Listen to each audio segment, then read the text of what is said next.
Well, good morning, ladies and gentlemen. It's Dr. Joel Hunter here, broadcasting live to Philosophy 135, Intro to Ethics with Truckee Meadows Community College. Glad to see some of you here, and also glad some of you can catch this on the replay. It's me and Artemis, the philosophy cat. She's right over here. And she may make an appearance. We'll see. But she has her say. We have a full slate. And I'm going to run things a little bit differently this time. We're going to be talking about the performance on your previous quiz, quiz 6, which was on ethical pluralism. And then we're also going to look at the readings for this week, which are on virtue ethics and feminist ethics. That's chapters 17 and 18. Your performance on the ethical pluralism quiz was a little bit lower than on previous quizzes, so not sure what was going on. Maybe it was an outbreak of senioritis for some of you, or it was just, hey, spring's here or something like that. But average was around 75, 74, somewhere in there. So a good 6-7 points under what you have been doing. So I was looking back over the quiz questions to see if there was something different about the questions that I was asking. And, I didn't really see anything that was confusing or unclear. In fact, most of the questions were lifted explicitly from the text. So I think it's going to really come down to preparation. And, honestly, we're halfway through the semester. I get that the initial enthusiasm can sometimes wane, especially as we get close to the spring break. But that's all the more reason to sort of redouble your efforts and not get complacent, and continue to perform the good techniques, good steady techniques, good preparation, all those habits that I've been emphasizing throughout the semester, is to sort of maybe reflect on how you've been doing in those things up to this point and identify maybe areas that you aren't doing as well as you could be doing. So one other comment in looking at the quizzes and hearing from a few of you about your performance. So the bit of advice that I guess I have is, you've got 60 full minutes on the quiz, and the average time that you take on the quiz is between 35 and 40 minutes. So that means for most of you, you have a good third, really, of the time allotted to you that you aren't making use of. And in that event, here's what I recommend. If you get through all the questions and you have some time left over, then you should mark the ones, and this is what you should be doing as you go through the questions, but mark the ones that you're a bit uncertain about, that you're not sure that you're getting the right answer. A lot of those are true-false questions, not always, but a lot of them are true-false questions. But mark them as, I'm not sure. Put a question mark or something, on a piece of paper next to you with the question number. And that way, when you complete the quiz, but before you submit it, go back into the text, since you have time to look up some of those answers that you're not quite sure about. Go back into the text and identify, if you can, the passage that is relevant to the question that might be explicitly there, and then revise your answer as needed based on looking up the answer. So, I give you the 60 full minutes because I want you to be able to do that for the hardest questions. And, typically, as I said at the very beginning of the course, there's going to be like 3 questions or so that are going to be hard, that are designed specifically to separate A's and B's. And so everybody in the class is capable of getting the A. And all you have to do then is have an effective strategy for doing that. So other than the close reading, of course, which goes without saying now, and making good notes and having those with you as you take the quiz, this is the other piece of advice that I have for you about having that extra time in the quiz to go and look things up. Anyway, just thought that I would relay that to you because it came up over the last couple weeks, and wanted to make sure that you continue to give yourself the best chance to do well in the class. Okay, so with that, what we'll do is go to the slide deck, and we'll start with the autopsy of your previous quiz. Losing my voice. Coffee time. Okay, and what I will do here is put up the Q&A again, of course, and this is something I'll come back and check on after we get through the quiz 6 autopsy and see if you all have questions. And if there are more of you who tune in, then of course we'll have audio enabled if you just want to talk directly, and that would be fine. All right, so with that, let's go to the screen share and start the slide deck. All right. Okay, then. That's my sip of coffee. Okay. What we're going to do is talk about your autopsy on quiz 6. I only have 4 questions, I think, selected for us to go over, so that won't take long. And then on quiz 7 prep, this is the part that I'm going to do slightly differently. What I'm going to do is actually go through the actual questions on the quiz. And I'm going to, although I'm not going to read out all answer choices, I'm going to direct you to the correct answers on them. But this is something that you can use them as a way of making notes in the text as you're doing your reading that, okay, well, when he talked about, say, what's different about virtue ethics from other theories, you can find that part in the text, and then you can identify what you need to know about that.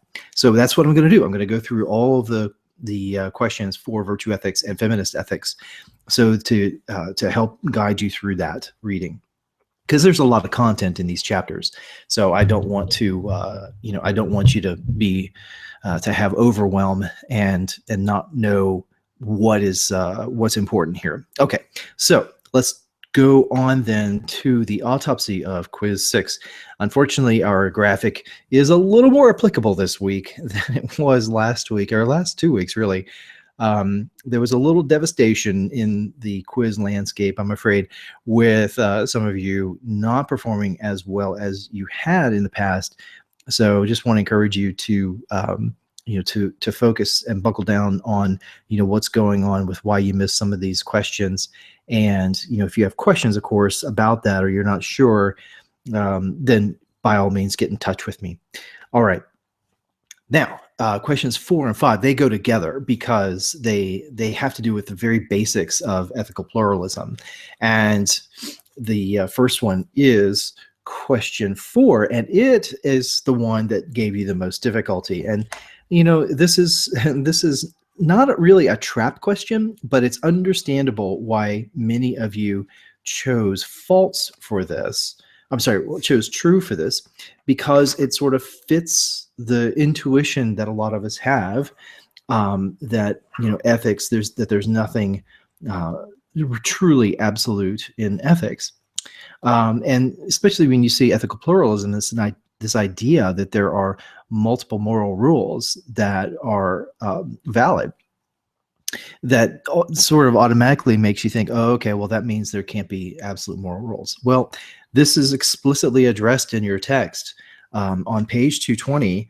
And in fact, ethical pluralism is a family of views that includes the idea of absolute moral rules. Now, it's not exclusive to absolute moral rules. In other words, not all ethical pluralist theories include absolute moral rules. Some of them reject absolute moral rules. But here's the relevant text, the relevant passage in your text. So that is on page 220. It's right above the chapter the section is torture always immoral. And here's what your author writes. We find that we can divide pluralist theories into 2 camps. The first is that of absolutists, who think that it is always wrong to violate the fundamental moral rules. Okay, so that means that there is a camp that accepts the idea of absolute moral rules. It's just that there's more than one, and that's what makes it a rejection of monism. Okay. Then the second question, question 5, is ethical pluralism is the family of views that reject the idea that there are any fundamental moral rules. Okay, again, this is false. More of you got this one correct, though. And so that's a good sign. It is the idea that there are more than one fundamental moral rules. That's what ethical pluralism states. Okay, so it states that there are fundamental moral rules and that there are multiple ones, at least 2. Okay, question 14. In the case of pulling the plug on a patient whose life is being maintained by a ventilator, the act of removing a tube or flipping a switch is intended to show by the author, is intended by the author to show what? The answer here, the correct answer, about half of you got it, is that such acts are cases where the distinction between doing and allowing is unclear. Okay, so this is in that section that is examining the doctrine of doing and allowing. And this is, of course, the response to the argument from contradiction and irrationality, mainly irrationality, that your author takes on or raises in pages 228, 230, 231. Okay, so doctrine of doing allowing is an approach to responding to this problem of the perfect obedience to rules, sometimes moral rules, sometimes frustrating the purpose of the moral rule. And I talked about this in the last video. So this was one that I actually went into some detail about. Okay, so the answer here is found on page 234, and we find the discussion of this specific example, the pulling the plug case, mentioned explicitly in the text. So this is a great example of one that if you're not sure, if you're not absolutely sure of the answer, that you would put a star by it, put a question mark by it, and come back to it, look it up in the text when when you're finished going through all the questions, and you come back and you have 15, 20 minutes left over. This would be a great one to look up because it's explicitly in the text. Not too hard to find because the example is there.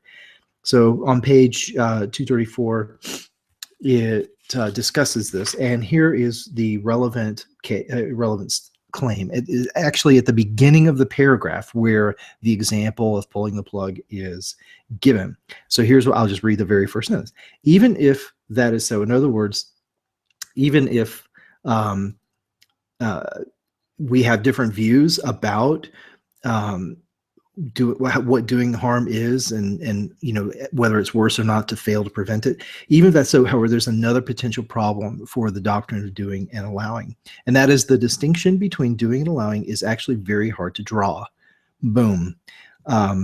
So that is the answer to that is answer choice C, and it's not that there are clear cases of doing something and that's forbidden by DDA. It's not the case that it's such acts are clear cases of allowing something in them and thus permitted, misspelled there, by the DDA. It's that this distinction between doing and allowing itself is unclear. So that's what this example of pulling the plug is designed to show. All right, question 20. Now this is the A question. Okay, this is the one that it is not explicitly in the text, although all the material in the argument is explicitly in the text, and you have to work through the claims and then get to the point of the question, which is the analysis. Okay, so here's the seven proposition argument, and then the analysis says this is a valid argument. Okay, so you take that at face value. Now remember what that means. A valid argument means that if the premises are true, then the conclusion has to be true. So that's what you can assume from this analysis, okay? So if you know that the conclusion has to be true, so you take that as a given, then what you're looking for, here's the rest of the analysis. If true, the argument shows that Ross's theory requires that prima facie or prima facie duties are what? So in other words, it's saying that, what's another way of restating, can we restate claim number 7, the conclusion, in different words? Can we paraphrase it, or can we draw some obvious implication or inference from the truth of proposition 7, of the conclusion? How can we do that? How do we know that's okay to do? Because we said it's a valid argument. Okay, so that's what you do. Now, the relevant part of the text has to do with the knowledge of our moral duties, the knowledge of prima facie duties, and the problem of self-evidence. So this is about pages 244 to 247, 248 in that part of the book. Okay, so if we look through this, let's look at Proposition 7, the conclusion. Ross is claiming subjective self-evidence does not suffice to establish duty D as a prima facie duty. Okay, so take that as true. Now, what follows from that, or what's another way of saying that? Let's look through the answer choices. It shows that, if true, this argument shows that Ross's theory requires that prima facie duties are A, merely subjectively self-evident and not objectively self-evident.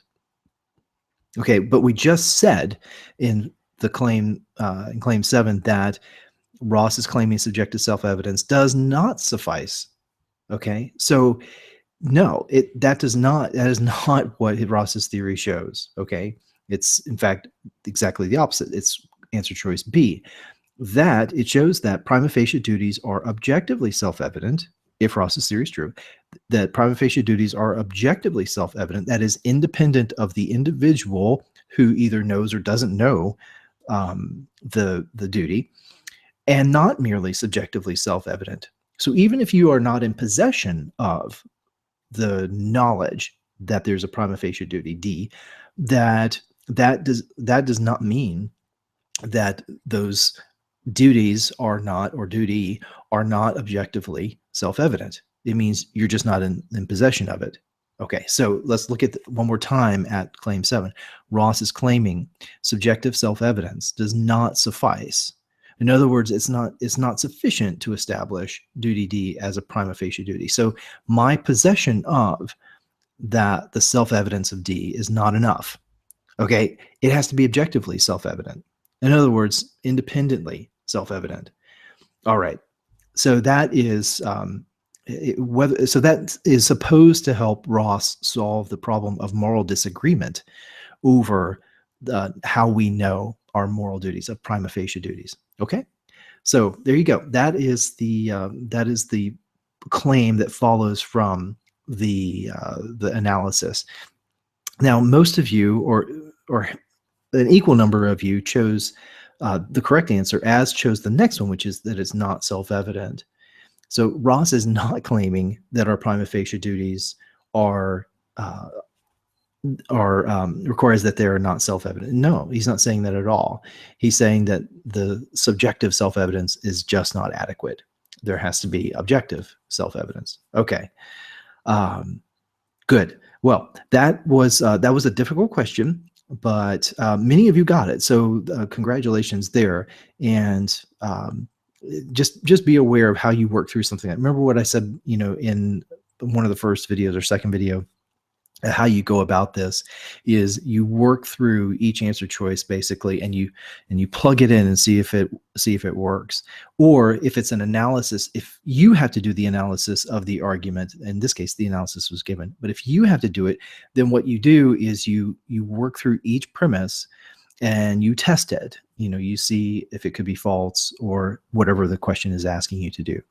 Okay, last one for quiz 6 then is the author cites the regret test to show that there's good evidence that prima facie duties exist.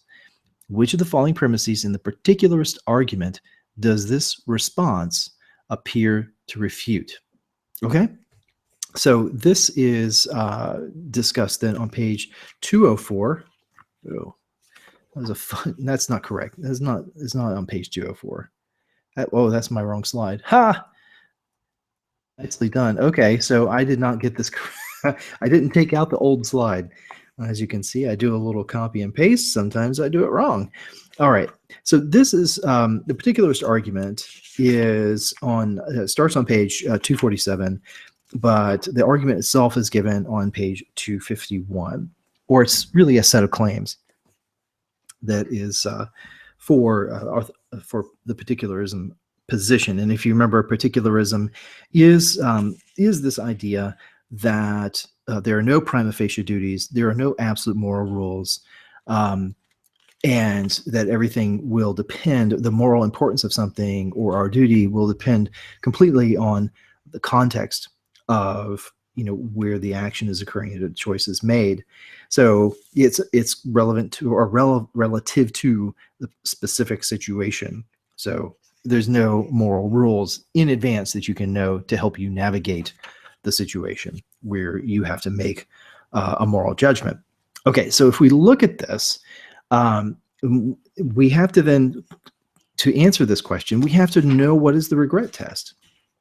Okay, and the regret test is found, and I'm sorry I didn't put the page number up. I'm sorry for me, because now I have to go digging for it. Where the heck is that?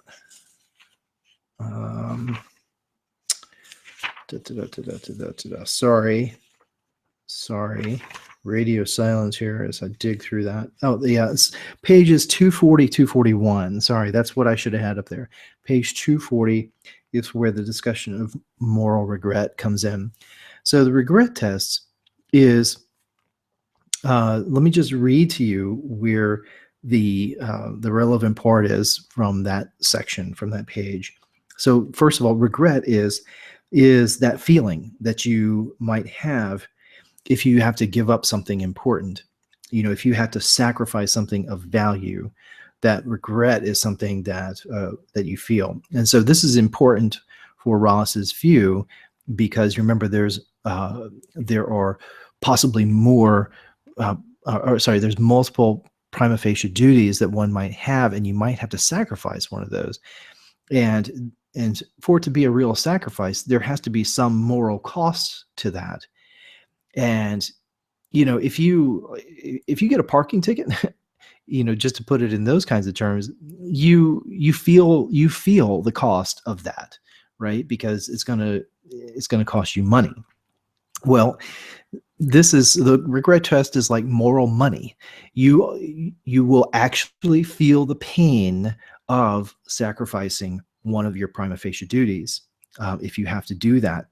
So here is the point of the test, however, okay? And this is intended to show that we do in fact have prima facie duties, is the experience of this feeling. Okay.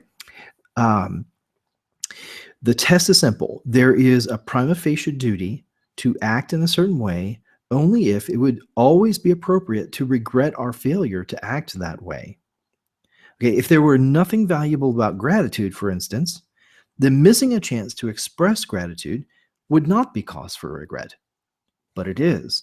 And that shows that there's something important about gratitude, even if it isn't all important. Okay, so that's an example then of how you apply the regret test. You ask, before you act in a certain way or make a choice, is that you ask, is it going to be appropriate to feel regret, to experience regret in my failure to not act on this other duty, moral duty that I have? Okay, so the regret test then is supposed to challenge this particularist argument. All right, so let's look at this, and this is where we have to do the analysis. Okay, so let's look at the first one.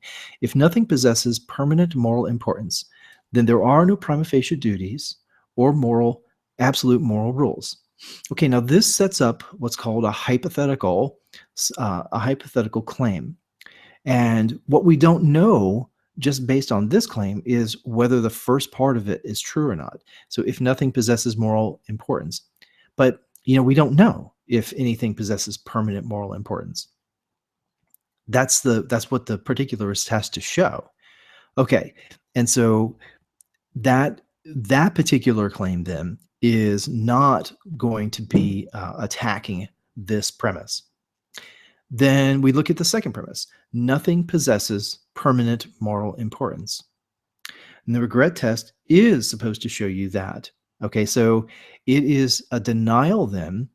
It's okay, technically in the first claim, that first part, which is repeated here in the second claim, is called the antecedent. And so if the antecedent is true, then the consequent to the second part of the claim is supposed to be true, or is true.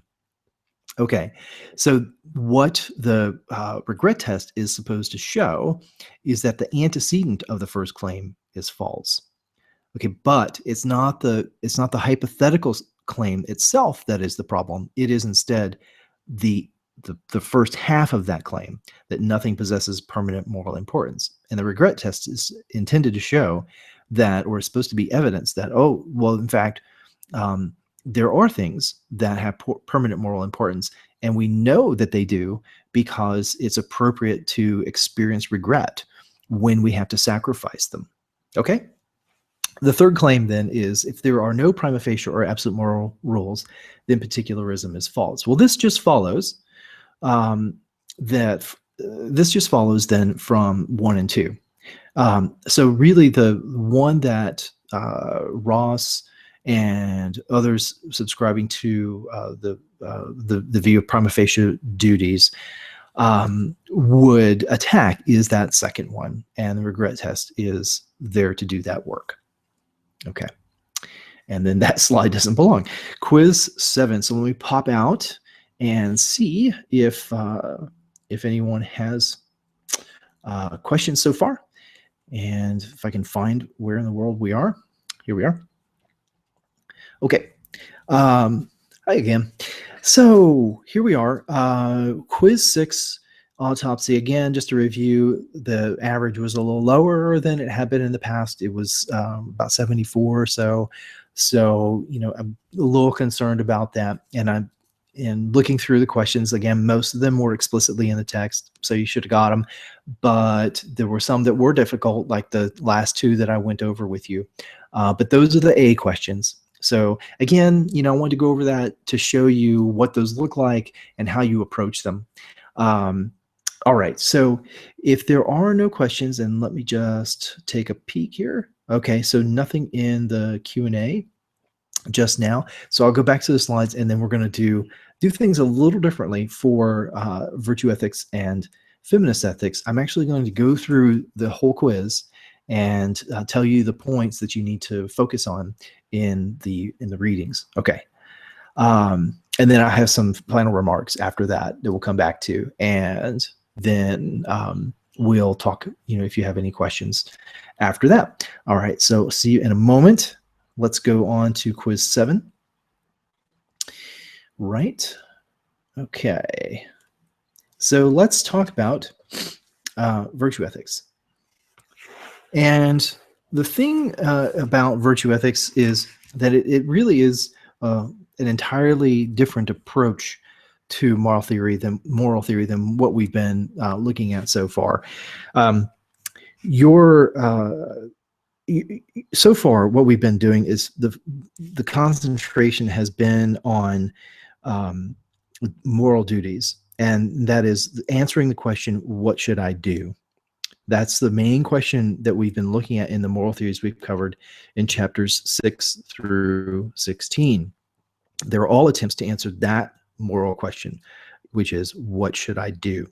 Okay, so virtue ethics then is looking in shifts the focus entirely from moral duty to the ideals of one's character. Okay, because it is the view that right action follows from right character, or good action follows from good character. Okay. Now, as it turns out, virtue ethics, and we're talking about chapter 17, just to remind you, is that it's really a form of ethical pluralism.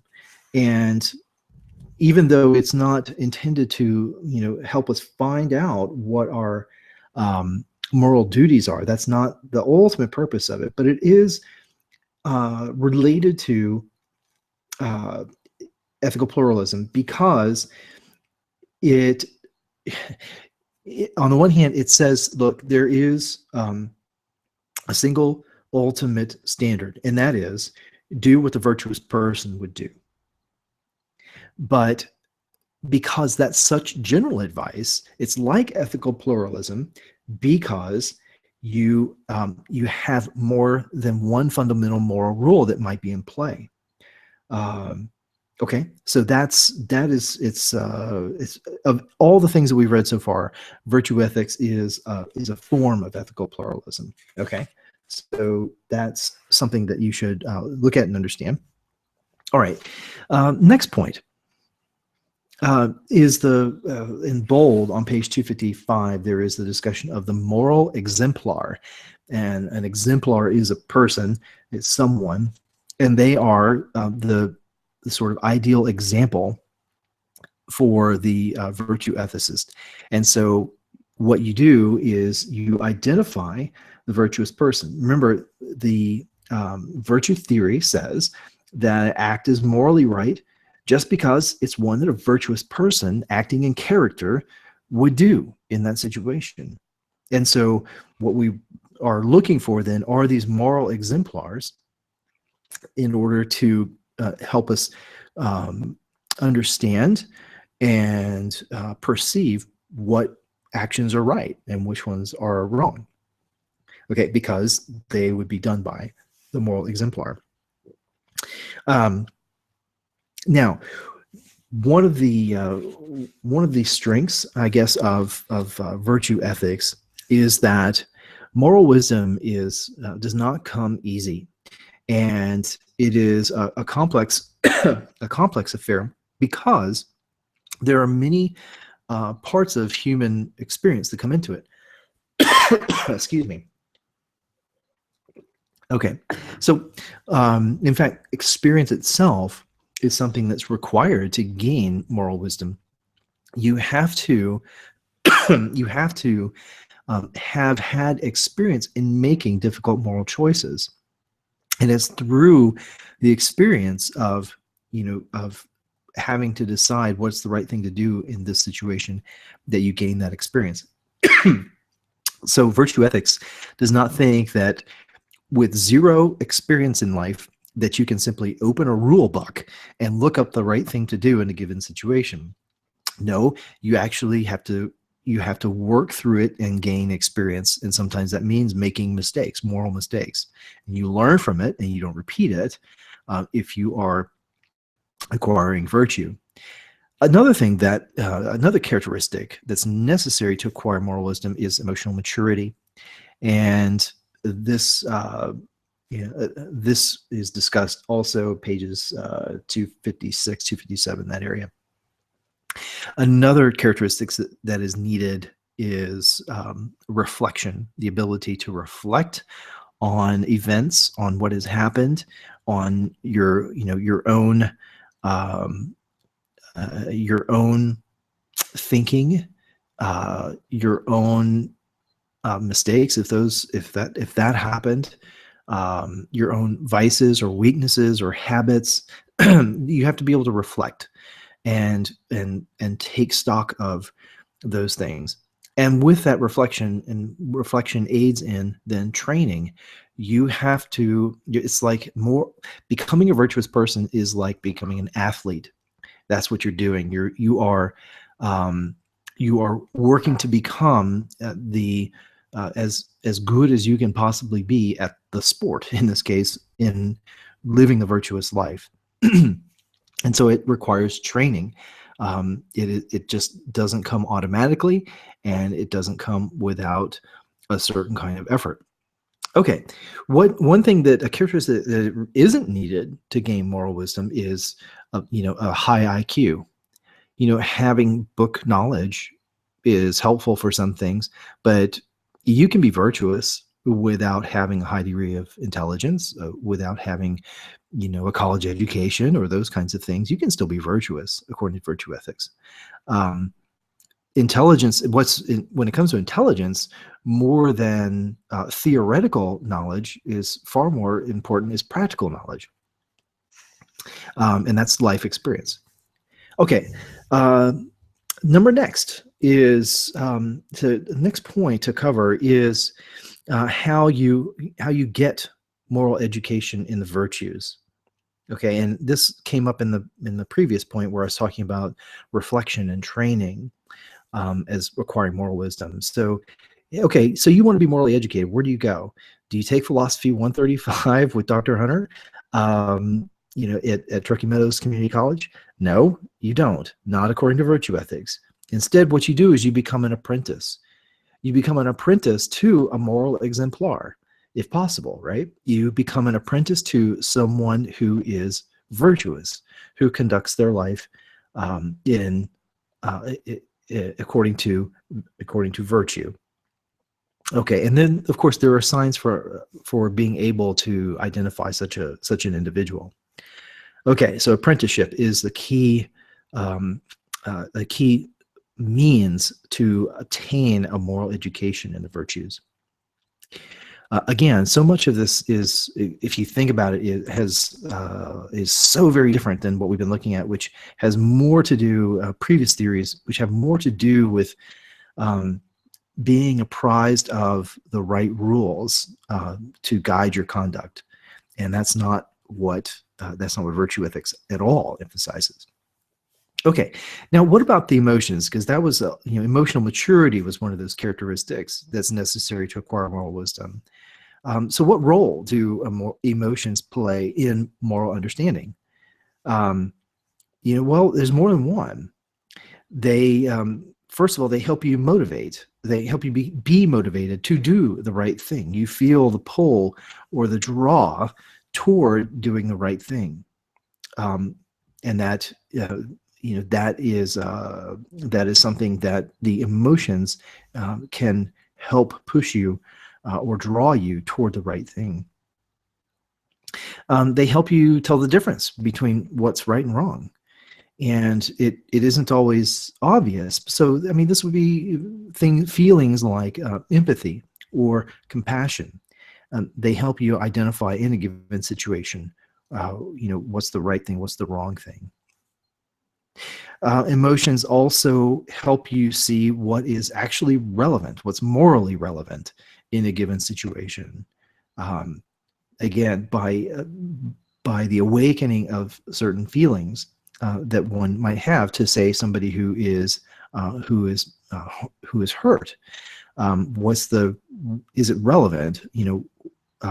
Is it relevant for you to be to come to that person's aid? Okay, well, this is where the emotions can help guide you and help you understand what is the right thing to do. Okay, that's one of the unique features of, not unique, that's not quite right, but it's one of the unusual features of virtue ethics when it comes to its place in other moral theories, and that is that it gives such a valuable position to emotion and emotional maturity. Okay, virtue ethics, there's a discussion of moral luck, and whether you can be a virtuous person, according to virtue ethics, especially to Aristotle, is dependent somewhat on luck. It's going to be somewhat dependent on the luck of the draw when it comes to who your family is, your community, your society. Upbringing plays a crucial role in whether you can become virtuous. And this is important because that means then that virtue is not inborn. Infants are not born virtuous because, well, why? They don't have experience. They don't have emotional maturity. They're not able to reflect. They can't acquire training. Well, maybe rudimentary training, but not the kind of training that's needed to acquire moral wisdom. So all of these are things that you have to grow into, as you become a child and as you grow and develop to a teenager into an adult, is that this is all going to be part of whether or not you're going to be a virtuous person, is the upbringing, and whether you acquire that apprenticeship in virtue that is needed. Okay. So what about this virtuous person?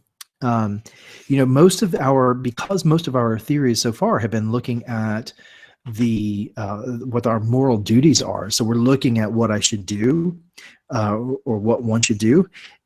We're focusing then on deeds. Okay, but virtue ethics focuses not just on deeds, it does attach more importance to that, but also on your inner life. Again, coming back to things like reflection and emotions and experience. So memory would be important, obviously, right? So that inner life, your motivations, this is also part of virtue ethics. And virtuous people then are going to be partly defined by that inner life, the quality of that inner life, and not just the deeds. And there's a great example at the very beginning of the chapter about the police officer who just sort of grudgingly does the right thing. So he paints this picture of an individual who's really not someone you would want to be around, even though when it comes down to his deeds, he does the right thing. Okay, but you can look at that. It's at the very, very beginning of the chapter. Okay, so there's another key term in virtue ethics. This goes back to Greek philosophy, and Aristotle in particular describes this as sort of the aim of human life, and that's called eudaimonia. Eudaimonia, and it's often translated as happiness.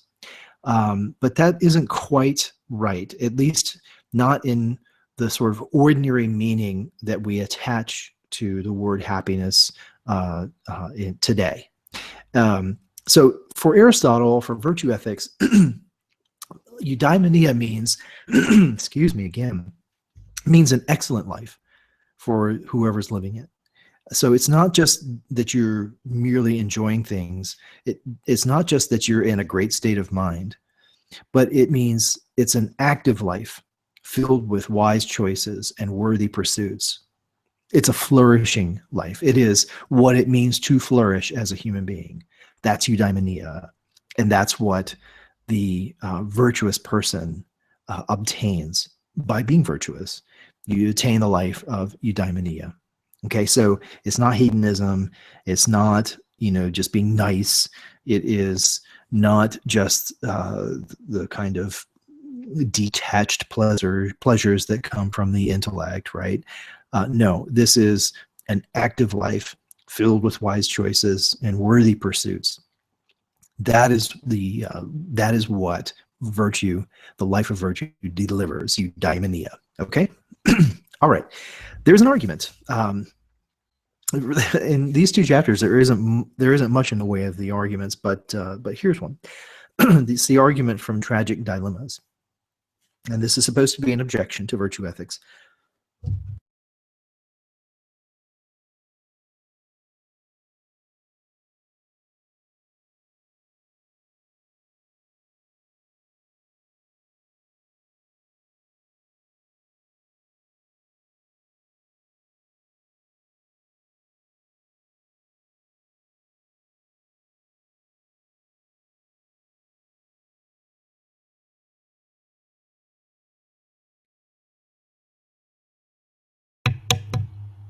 Okay, I think we're back. Sorry about that, a little interruption there. So the argument from Tragic Dilemmas, you have to look at the section on Sophie's Choice, and this is a book by William Styron and was made into a movie where this individual Sophie, a mother, has to choose between her two children. She's forced to choose by the Nazis which one is going to die. One of them is going to die, at least one of them. If she refuses to choose, then they both will die. So Sophie has to make this horrible choice of allowing or selecting her child that is going to be murdered by the Nazis. Okay, so the argument from Tragic Dilemmas is, we have somebody like Sophie here who is an example of someone who's put in this situation, and this seems to be an objection then to virtue ethics. And here's how it goes.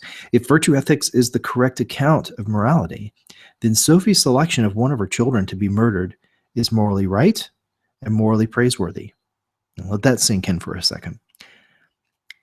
The second claim is, but it's neither morally right nor morally praiseworthy for Sophie to select one of her children to be murdered. Therefore, virtue ethics is not the correct account of morality. That's how the argument goes. And so what the virtue ethicist is compelled to do is to attack that second premise, that it's neither, in other words, it's neither morally right or morally praiseworthy for Sophie to select one of her children to be murdered. Because if that claim can be criticized, then this argument can be refuted. So this is discussed. Let me just grab the page number for you. Is on page 265. And so Sophie's choice is described on 264, the setup for this. And then the reasons that the virtue ethicist would attack premise 2 is given on page 265. Okay. Last virtue ethics question. And I think there are 13 virtue ethics questions and 7 from feminist ethics. Part of that is because the content of virtue ethics, there's more to go over here. In feminist ethics, it's a very broad and general overview, so there really isn't that much content to go over. Okay, so in the last virtue ethics question, then is to know what happens when virtuous people disagree about what ought to be done in a given situation. I mean, it seems like, and we've seen this before, where you generate a contradiction, when there can't be agreement about what ought to be done in a given situation. Okay, so that it raises a problem then, and the problem of conflict and contradiction begins on page 269 and basically goes to the end of the chapter. Okay, so here is what you need to know about this problem, this objection that virtue ethics generates contradictions when virtuous people disagree about what ought to be done. Okay, so there's three things. There's three components to it. You have to know what's morally required, you have to know what's morally permitted, and you have to know what's morally forbidden. Okay, so let me list those out for you. And in each case, we're talking about the act in a given situation. What's morally required, what's permitted, what's forbidden. If you can identify those three things, then you can overcome this objection that virtue ethics generates contradictions. Okay, so morally required. An act in a given situation is morally required just because all virtuous people acting in character would perform it. Okay, so that's what's morally required. When all virtuous people acting in character would perform it. Okay, what about morally permitted? Well, an act in a given situation is morally permitted just because some, but not all virtuous people acting in character would perform it. Okay, so you see how what is morally permitted but not required, there's more flexibility about what you ought to do in the given situation. Okay. Now, what about morally forbidden? An act in a given situation is morally forbidden just because no virtuous person would perform it. Only a vicious person would perform it, in other words. Okay? So there you go. Those are the three claims that, taken together, can overcome this objection that virtue ethics generates contradictions, because, in fact, virtuous people can disagree about what ought to be done in a given situation. But what you have to be able to do is identify and make these distinctions between whether something is morally required, whether it's morally permitted, whether it's morally forbidden in that given situation. Okay, so let's move on to chapter 18, and this will go a good bit quicker, and then I'll come back and see if there are any questions. So feminist ethics. This too is quite different than what we've seen, although feminist ethics, or a feminist approach to ethics, can and has been applied to each of the theories that we've seen so far. So it is reorienting, it is resetting the moral priorities in a given moral theory. That's what feminist ethics tends to do. All right, so let's look at the specific points in this chapter that you'll need to know for the quiz. Okay, so what are the central claims to in feminist ethics? And of course, there's more than one. Just a moment, please. Get the last of my coffee here. Okay, so first of all, women are the moral equals of men. This would go without saying. Um, Women are the moral equals of men, human beings, right? Um, Number next, the experiences of women deserve our respect and are vital to a full and accurate understanding of morality. In other words, if we are only looking at the experiences of men, um, then we're not going to have a complete or accurate understanding of morality, because we are not looking at or not including in that the experiences of half the human population, right? Okay. Number next is that traits that have been traditionally associated with women are at least as morally important as traditionally masculine traits. Now, your author goes into an explanation for this phrase traditionally been, right, or traditionally. And what he's doing there is he is not endorsing stereotypes of men and women. What he's doing is saying he's acknowledging that those stereotypes are often there, and especially in Western societies, but in other societies too, obviously, that there are traditional ways of viewing uh, moral traits or human traits and separating them on the basis of gender. So looking at traits that are associated with women and looking at traits that are associated with men. And whether or not those are accurate is actually irrelevant to this point. It's only that they are traditionally there. So in other words, it's descriptive. The author is being descriptive, not normative. He's not saying these are actual norms. He's only saying this is what we find when we look at the actual moral landscape. Okay, so that's really important to get here. Traits that have been traditionally associated with women are at least as morally important as traditionally masculine traits. Okay, so that's a claim central to feminist ethics. Then, similarly, traditionally feminine ways of moral reasoning are often superior to traditionally masculine ways of reasoning. Okay, so that is what that's doing then, is sort of inverting the traditional view that, oh wow, it's there are certain properties of reasoning that are taken as normal or valid for all, that, as it turns out, are viewed as traditionally masculine. And there's a description of those specific traits that are in the text. Things like impartiality and autonomy and so on, objectivity.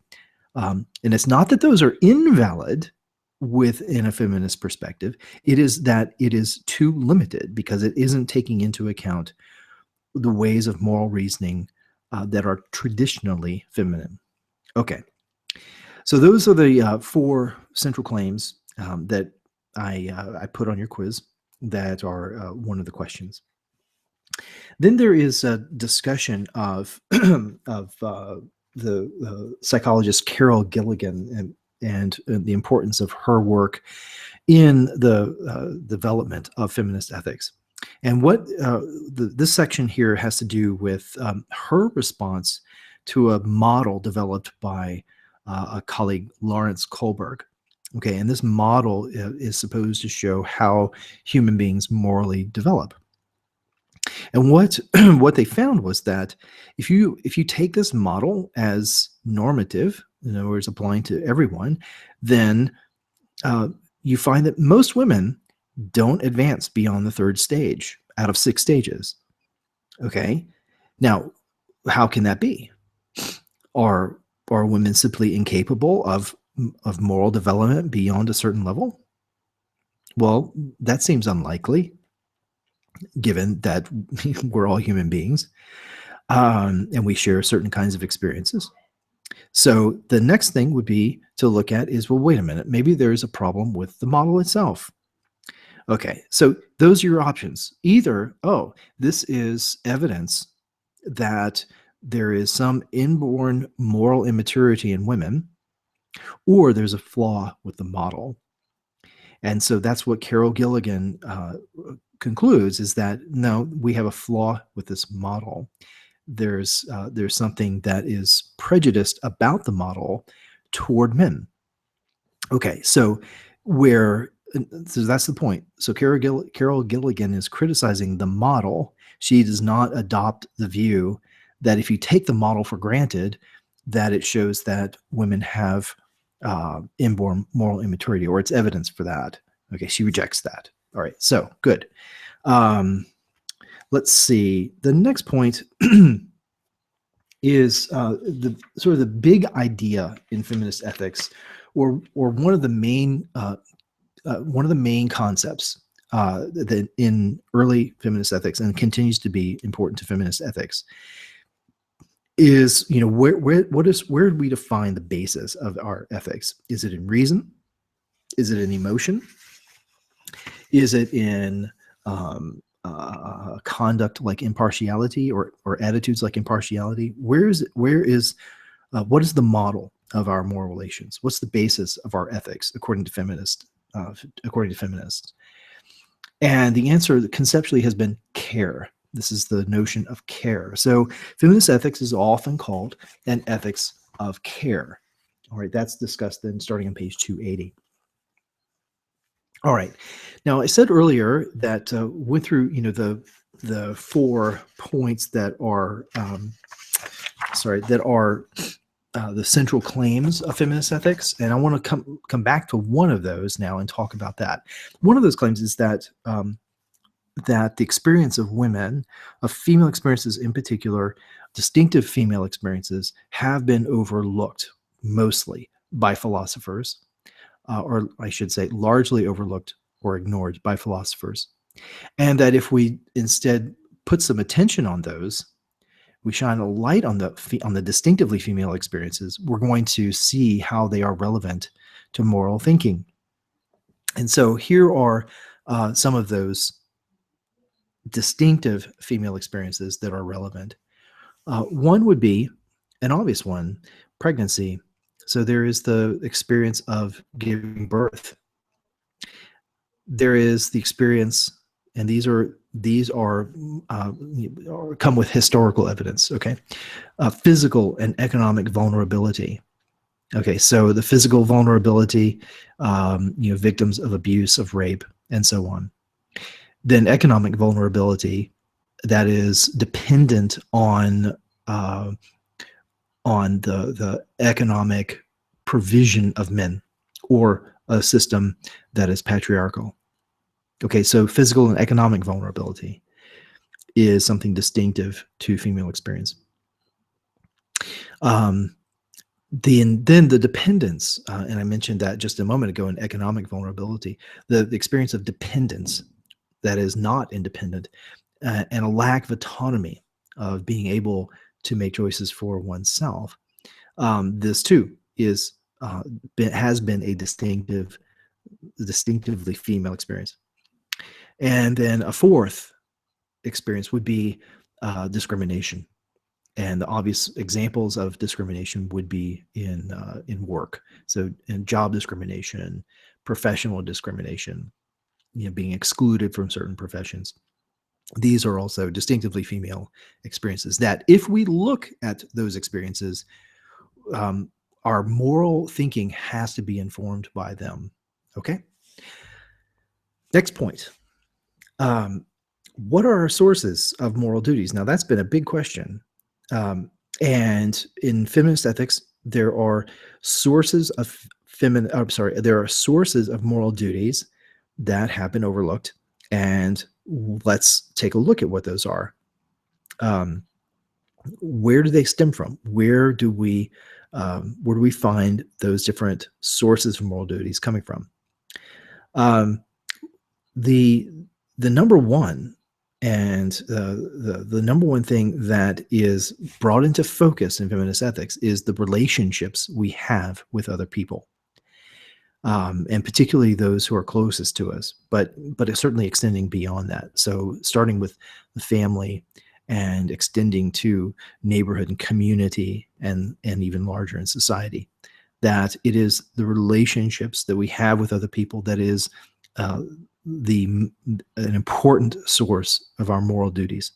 or even our primary source of moral duties. Okay, that's what feminist ethics introduces into then our into our moral theory. Okay, next point is getting in closer into some of the objections that one might have to feminist ethics. But here, before we do that, there's an important point that we find in feminist ethics, and that is that there is not a priority placed on some of the traditional values that we've seen in ethics. Okay, so one in particular that might seem contradictory at first is this view that that demanding our rights is something that asserts our independence from each other, and then that's harmful because by insisting on our rights, it's a way of breaking the connections that we have with one another. So it creates barriers between individuals that are often harmful.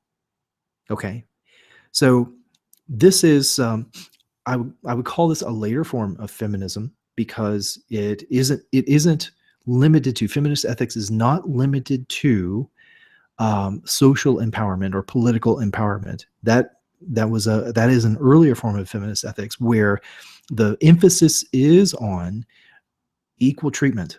It is on equal rights. And here in the ethics of care in feminist ethics, then we have then sort of a transcending of that view of ethics, that is of getting women's social positions, economic positions, political positions into an equal standing with those of men. Okay, what the ethics of care and later feminist ethics is doing then is actually challenging that whole structure, that whole ethical structure that supports that kind of society, a society of equals. Okay, so that is the interesting, and some have criticized this as counterproductive or contradictory even within feminist ethics, that that minimizing or not taking rights as a priority is the correct approach. Okay, then the couple things then to talk about objections. So one has to do with a classic concern within any ethical theory is, okay, who's a member of that moral community? What is the scope of the moral community? And so one claim is that feminist ethics will restrict the scope of the moral community too severely. And according to the author, one of the reasons for that is because the ethics of care can leave us without any moral duties to strangers or to people we really dislike. So just in your head, go through who those people are, right? And if you have no moral duties to people that you don't like, or to even to a stranger, that is a very restrictive moral community. Okay, so feminist ethics needs to be able to respond to that, and so the ethics of care taken on its own has to be expounded further in order to be plausible.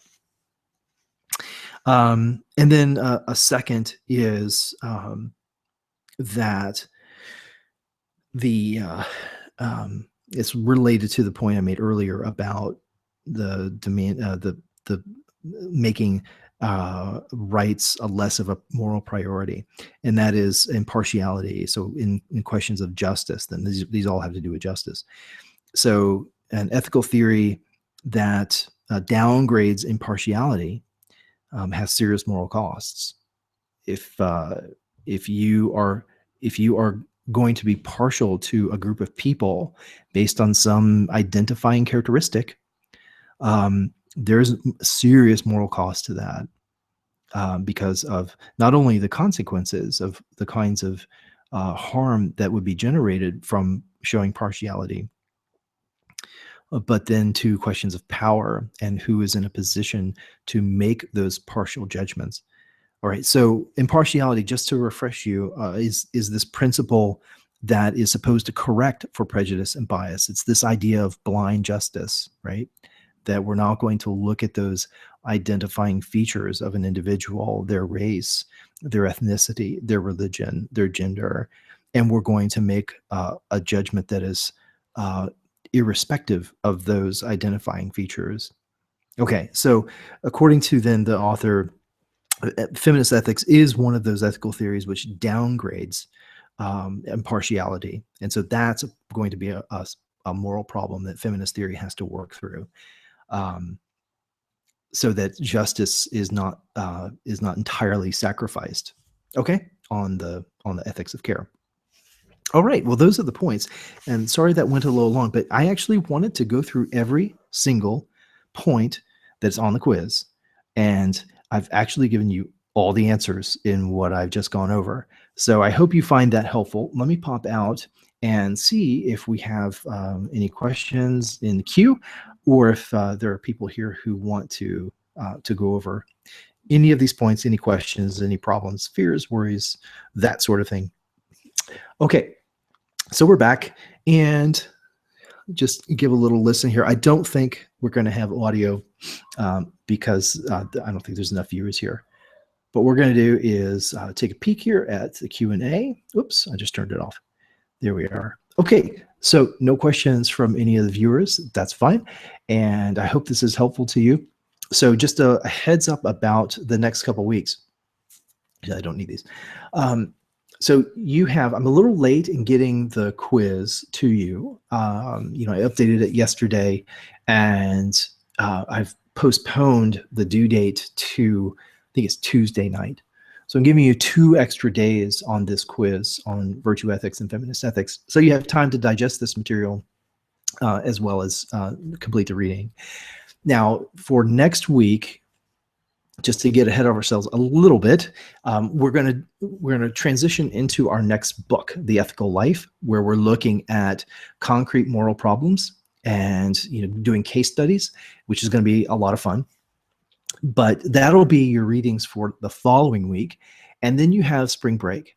Okay, so you're going to have, after you take quiz 7, which is due on Tuesday, you're going to have over a week break from doing quizzes and from doing reading. Okay, so just to give you a heads up about that, I'm going to give you the material you need for your reading next week and for the quiz, but the quiz won't be due until a week later. All right, that's all in your syllabus. So if you have questions about that, which given how confusing that description was, it probably do, but have a look at the syllabus. The dates are there, and if you have any plans for your spring break, then the schedule that I've laid out should work with that plan, with your plans. There shouldn't be any conflict. But let me know if you have any questions about that. Okay. All right, gang. Well, have a good week. Good luck with virtue ethics and feminist ethics. Enjoy the reading. It's something quite different than what we've been doing for the last few weeks. And I'll see you next week. Take care.